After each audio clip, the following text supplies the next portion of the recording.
Isaiah 5 begins with a song of my well-beloved. It's a song about a vineyard. It's a song of lament. It's a song of Yahweh's lament over Israel.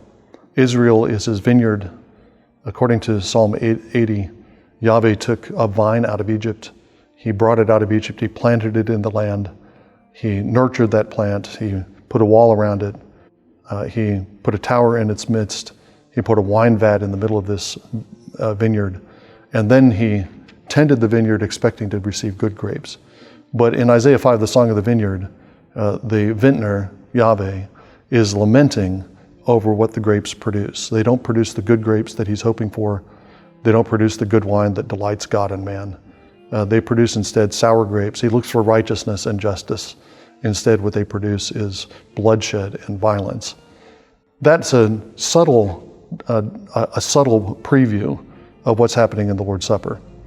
God has established us, the church, as his vineyard.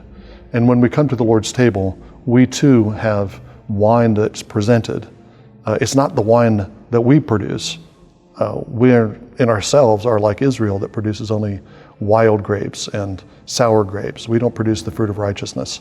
But when we come to the Lord's table, we present a token, a memorial of Jesus' one act of righteousness on the cross in the blood and the bread that we offer to the Lord with thanksgiving, and we also receive from him.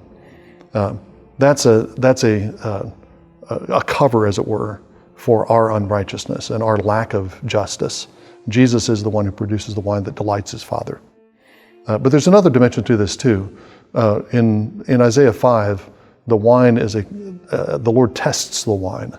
And when we come to the Lord's table, he's testing us. The Lord's Supper is a place of joy. It's a place of festivity.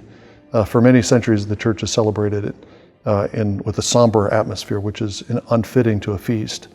But there is a somber dimension to it, for sure.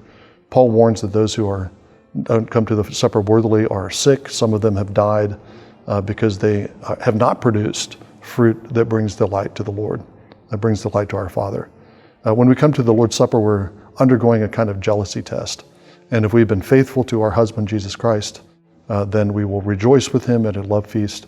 If we've been unfaithful, then we stand in need of his discipline, and he will discipline us at his table.